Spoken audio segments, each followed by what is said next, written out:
Silk का जन्म एक गरीब तेलुगु परिवार में हुआ था।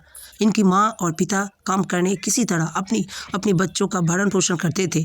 थोड़ी बड़ी होने पर एक सरकारी स्कूल में स्मिता का दाखिला करवाया गया ताकि वो पढ़ लिख कर कुछ किताबी ज्ञान और दुनियादारी सीखे। लेकिन चौथी क्लास में ही सिल्क को स्कूल छोड़ना पड़ा। सिल्क के माता पिता इतना पैसा अर्जित ना कर सके जिसमें वो सिल्क को पढ़ा सके। लौटकर सिल्क को घर का चूल्हा चौका ही संभालना पड़ा। उस समय सिल्क केवल 10 साल की ही थी।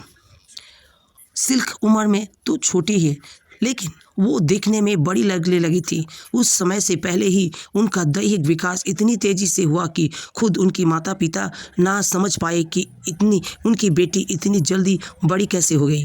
उम्र तो कम थी, उसी हिसाब से बुद्धि विवेक भी ज़्यादा नहीं था, क्योंकि सिल्क स्मिता देह से ही बड़ी हुई थी। सिल्क की बेफिक्री उनकी माता पिता के लिए चिंता का विषय था। वो सिल्क के बारे में सोचने पर मजबूर हो गए। माता पिता को सिल्क का जवान लड़की दिखना लगी थी तो उन्होंने उनकी शादी करने के लिए ठानी और बहुत ही कम उम्र में सिल्क का शादी एक मजदूर से कर दिया गया। इस तरह माता पिता ने अपने सिर से बोझ का हल्का किया। जिस घर में सिल्क शादी करके पहुंची वहां भी उनके साथ अच्छा व्यवहार नहीं होता था। पति दर्ज के एक शराबी था। शराब पीकर वो सिल्क को पीटता था और उनकी गंदी गालियां भी देते थे। उनकी परिवार सिल्क कई बातें सुनाते थे। कभी कभी उनकी देवर और ननद भी पीट देते थे। उन्हें समझाने वाले कोई न था, इसीलिए वो अपने घर को संभालना नहीं सकी और सिल्क घर छोड़कर भाग गई और सीधे पहुंची चेन्नई। वहां पहुंचकर उन्होंने दक्षिण भारतीय फिल्म की एक अभिनेत्री के वहां नौकरानी के रूप में काम करना शुरू किया। सिल्क बचपन से ही फिल्म देखने ही बहुत शौकीन थी। उन्हें जब भी फिल्म देखने की मौका मिलता तो वो अपनी दुनिया में छोड़कर वही उस फिल्मी दुनिया में कहीं खो जाती थी और अभिनेत्री की घर में एक नौकरानी के रूप में काम करने की मौका सिल्क को मिला और छोड़ा, क्योंकि उनकी इच्छा कुछ ऐसा ही करने का था। सिल्क ने घर के काम भी बचपन से ही सीख लिए थे, इसीलिए उस अभिनेत्री के घर को सिल्क ने बहुत अच्छे से संभाला। और जब सिल्क उस अभिनेत्री के निजी कामों में भी हाथ बटाने लगी थी, वहाँ तक तो अभिनेत्री का मेकअप करने के उसे तैयार करने का काम भी सिल्क ने ही शुरू कर दिया था। वहाँ काम करने का सिल्क को एक फ़ायदा और भी मिला था कि उस अभिनेत्री से मिलने वाले आए फिल्म निर्माता और निर्देशकों से जान पहचान बढ़ाने लगी थी।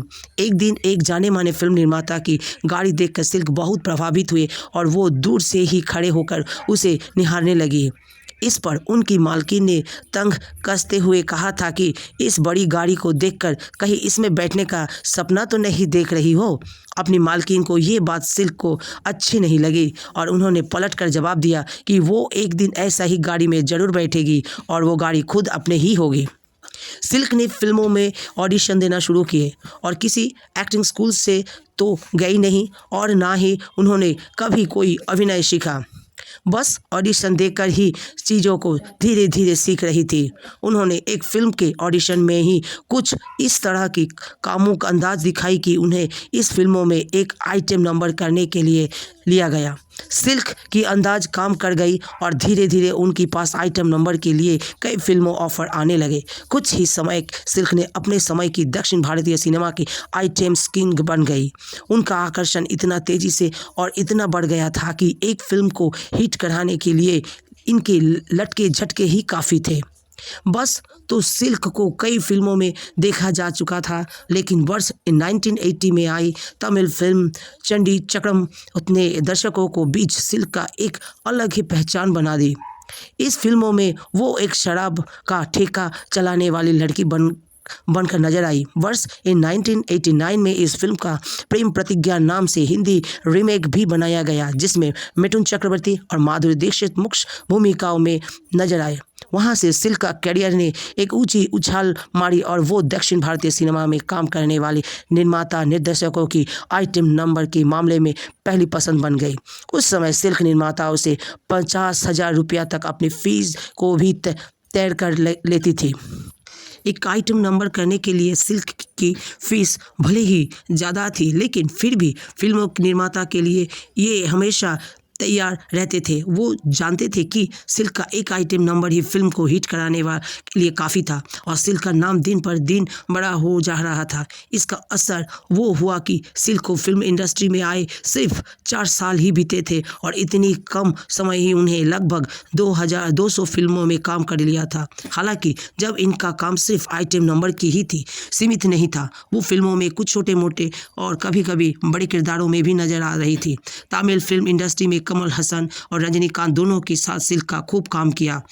वर्ष 1983 में आई फिल्म सदमा और से सिल्क स्मिता ने हिंदी फिल्म इंडस्ट्री में कदम रखा।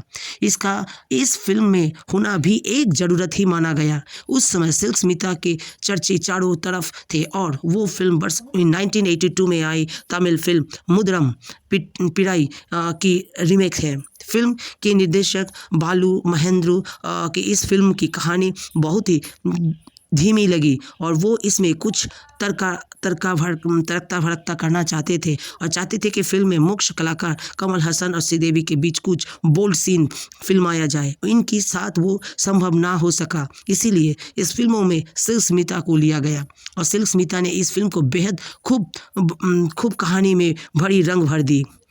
सैकड़ों फिल्म में काम करने के बाद भी सिल्क का करियर ढलान में चला गया। दरअसल लोग उनके एक ही काम से ऊब गए थे। तब उन्होंने अभिनय छोड़ फिल्म निर्माता के रूप में आजमाया। इसी बीच उन्होंने एक डायरेक्टर से शादी भी कर ली। उसकी मदद से सिल्क ने फिल्मों का निर्माण किया। हालांकि जिस तरह दर्शकों ने उन्हें नकार दिया था, उसी तरह उनकी बनाई फिल्म भी कोई दम नहीं था। अपने करियर का ऐसा समय देखा कि सिल्क बहुत निराश हुई और उन्होंने सबसे अलग होकर शराब की अपनी दुनिया बना लिया। अंत में 23 सितंबर और 1996 को वो अपने घर में पंखे से लटक के हुई पाई गई। पुलिस के छानबीन के अनुसार उनकी मौत का आत्महत्या का नाम देकर केस बंद किया गया है। इन 2011 में एकता कपूर के सिल्क के जीवन के ऊपर आधारित एक फिल्म द डर्टी पिक्चर का निर्माण किया। इस फिल्म का निर्देशन मिलन और लुथोरिया ने किया था और सिल्क की भूमिका निभाई थी विद्या बालन ने। ये फिल्म सिल्क स्मिता के भाई भी नागावड़ा प्रसाद को अच्छी नहीं लगी और उन्होंने इस पर सवाल उठाया। उठती आवाज़ को देखते हुए एकता कपूर ने तुरंत अपना बयान बदल दिया और उन्होंने कह दिया कि ये फिल्म सिल्क स्मिता के जीवन की आधारित नहीं है। इसके बाद कन्नड़ भाषा में भी डर्टी पिक्चर सिल्क और सकत हंट नाम एक फिल्म बनाई गई, जिसमें सिल्क का किरदार पाकिस्तानी अभिनेत्री दीना मालिक ने भी निभाया। सिल्क के जीवन पर ही मलयालम भाषा में भी कई फिल्म बन चुकी है। इस फिल्म में सिल्क के रूप में सना खान नजर आई। तो दोस्तों, आज यही तक सिल्क स्मिता की बारे में। दोस्तों, सिल्क स्मिता की मौत किसी भी वजह से हुआ हो, लोगों ने उन्हें कितनी ही गलत बोला, पर आज भी सिल्क को उनकी काम की वजह से ही याद किया जाता है। सिल्क, तुम जहाँ भी रहो खुश रहो।